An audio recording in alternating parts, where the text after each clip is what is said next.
우리는 지금 플라스틱을 주제로 이야기하고 있는데요. 좀 더 구체적으로 말하자면 우리가 다루고 있는 플라스틱들은 열가소성 플라스틱입니다. 탄소를 중심으로 수소, 산소, 질소 등의 원소들이 달라붙어서 만들어지는 물질을 탄소 화합물이라고 합니다. 이 조그만 탄소 화합물이 10,000개 이상 막 이렇게 결합해서 만들어지는 탄소 화합물을 고분자 탄소 화합물이라고 해요. 간단하게 고분자 화합물 또는 폴리머라고도 합니다. 이 고분자에도 종류가 엄청 많은데요. 우선 크게 천연 고분자 화합물과 합성 고분자 화합물로 나뉘고, 또 합성 고분자 화합물은 합성 수지, 합성 섬유, 합성 고무로 분류됩니다. 합성 수지는 다른 말로 플라스틱이라고도 하는데요. 이 합성 수지, 다시 말해 플라스틱은 크게 열가소성 플라스틱과 열경화성 플라스틱으로 나뉘게 됩니다. 열가소성에는 우리가 지난 시간에 다뤘던 플라스틱들이죠.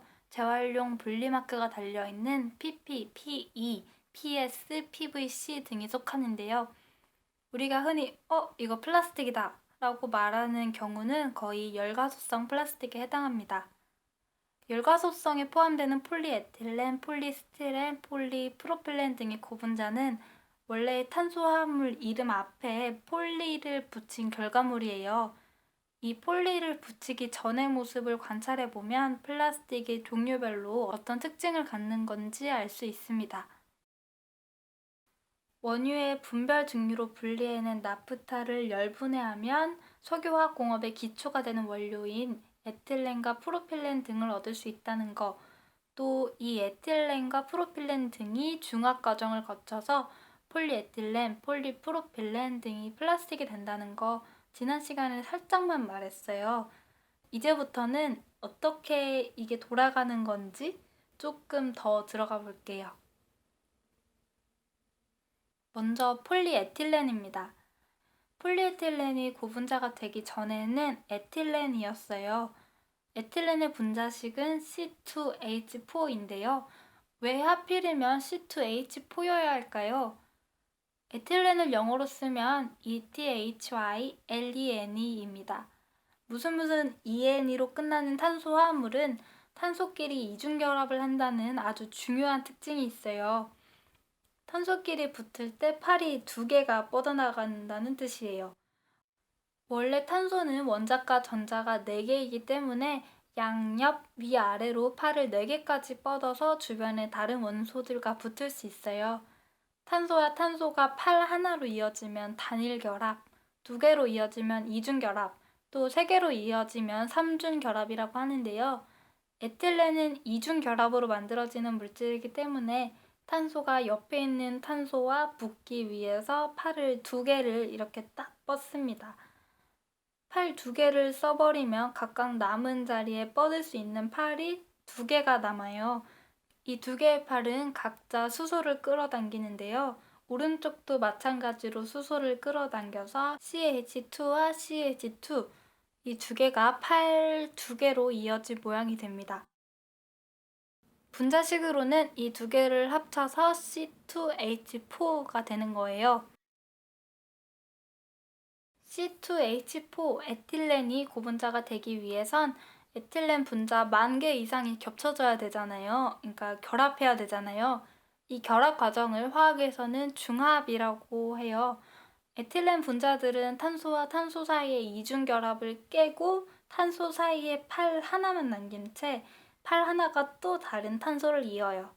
이렇게 계속적으로 이중결합이 깨지면서 옆에 에틸렌들을 만나서 결합을 하는데요. 이게 엄청 쭉 이어져서 폴리에틸렌이 되는 거예요.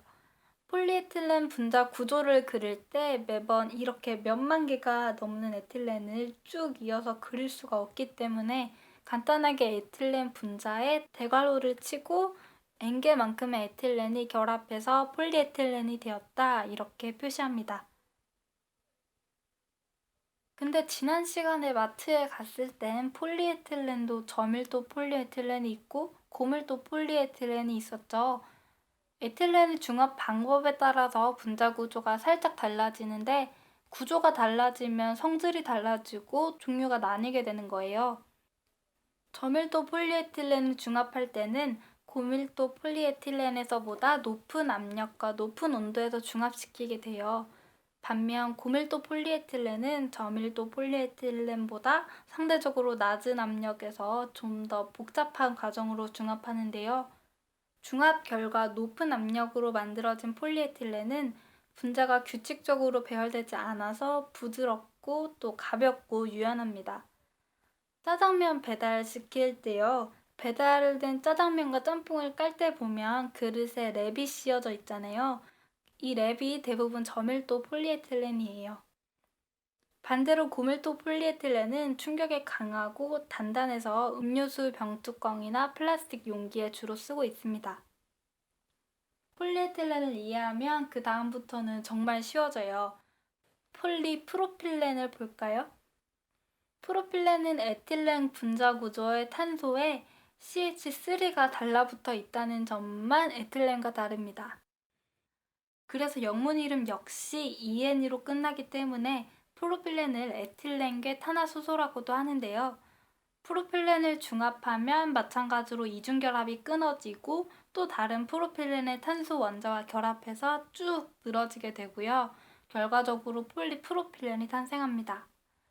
이 폴리프로필렌은 외부의 힘에 잘 견디고 물이나 화학약품에도 강해요. 각종 용기나 포장지에 사용하고 있어요. 폴리염화비닐에서의 염화비닐 역시 에틸렌을 원료로 합니다. 에틸렌에 염소를 넣고 높은 온도에서 열분해하면 염화비닐을 얻을 수 있는데요. 염화비닐은 이런 구조를 가지고 있습니다. 에틸렌에서 수소 하나가 날아가고 염소가 붙어있네요. 이 또한 고분자가 될 때 이중결합을 끊고 팔 하나씩 또 다른 염화비닐의 탄소 원자에 쭉 이어서 폴리염화비닐이 됩니다. 표시는 이렇게 하고요. 잘 부서지지 않고 물이나 화학약품에 강합니다. 상수도관이나 하수도관의 파이프 아니면 호스 또 전선 퓨복에 많이 사용합니다. 폴리스티렌이 되기 전에 스티렌도 알고 보니 대부분 에틸렌에서 시작된 것이었어요. 우선 에틸렌을 벤젠이라는 물질과 반응시켜서 에틸벤젠을 만드는데요. 이 에틸벤젠에서 수소를 빼서 중합하면 폴리스티렌이 됩니다. 투명하고 가볍고 열 전달이 느려서 음식을 담는 용기로 자주 사용해요. 또 폴리스티렌에 거품을 넣으면 폴리스티로폼, 즉 우리가 흔히 말하는 스티로폼이 되는데요. 신선한 온도를 유지하는 데나 아니면 충격 흡수용으로 많이 쓰이고 있습니다. 마지막으로 페트까지 살펴볼까요? 페트는 조금 특이합니다. 페트 전까지 다뤘던 폴리에틸렌, 폴리프로필렌, PVC, PS 등의 열가소성 플라스틱들은 분자들이 팔 하나로 쭉 이어지면서 중합하는 첨가 중합 반응이라는 과정을 거쳐서 만들어졌어요. 그런데 페트는 얘네랑 같은 열가소성 플라스틱임에도 불구하고 첨가 반응을 하지 않고 축합 중합 반응이라는 것을 합니다. 축합 반응은 거의 대부분이 열경화성 플라스틱이 거치는 건데요. 첨가 반응과 축합 반응의 차이는 이렇습니다. 첨가는 탄소 화합물 각각이 이어지는 과정에서 작은 분자들이 떨어져 나오지 않아요. 반면에 축합 반응은 중합 과정에서 물이나 염화수소 같은 작은 분자들이 빠져나가면서 고분자가 만들어지는 것입니다. 축합 반응으로 만들어진 대부분의 열경화성 플라스틱들은 가열해도 변형되거나 녹지 않아요. 분자 구조도 그물형 구조이기 때문에 거의 모든 방향으로 아주 강한 결합을 이루고 있고요. 그래서 열에 의해 휘어지지 않고 매우 단단합니다. 반대로 열가소성 플라스틱은 열에 약하고 뜨거운 열을 가하면 쉽게 늘어뜨리거나 변형시킬 수가 있어요. 왜냐하면 열가소성 플라스틱은 첨가 반응에 의해 사슬 구조를 가지는데요. 이 사슬과 사슬 사이의 결합력이 그물형보다는 많이 약하기 때문입니다. 페트는 축합 반응을 하는데요. 그러면 페트가 그물형 구조의 열경화성 플라스틱이냐 하고 물으면 그건 또 아닙니다. 페트는 사슬형 구조를 가지고 있어요. 그래서 페트병에 뜨거운 물을 담으면 열경화성 플라스틱들과는 달리 비틀어지고 휘어지게 되는 거예요. 머릿속에 지도가 그려지시나요? 다시 간단하게 말하자면 탄소화합물이 10,000개 이상 결합해서 만들어지는 고분자라는 큰 틀 안에 천연 고분자와 합성 고분자가 있는데, 이 합성 고분자 안에는 합성 수지, 합성 섬유, 합성 고무로 분류가 되고, 합성 수지는 열가소성 플라스틱과 열경화성 플라스틱으로 나뉩니다. 열가소성 플라스틱의 종류에는 PP, PS, PE, PET, PVC 등이 있는데, 페트를 제외한 이것들은 탄소화합물이 첨가 반응을 해서 플라스틱이 되는 반면, 페트는 예외적으로 쭉합 반응으로 플라스틱이 됩니다. 다음 시간에는 이 플라스틱들이 어떤 문제점을 일으키는지에 대해서 알아볼 계획이에요. 오늘 시간이 좀 길어졌는데 지금까지 고생 많으셨습니다. 감사합니다.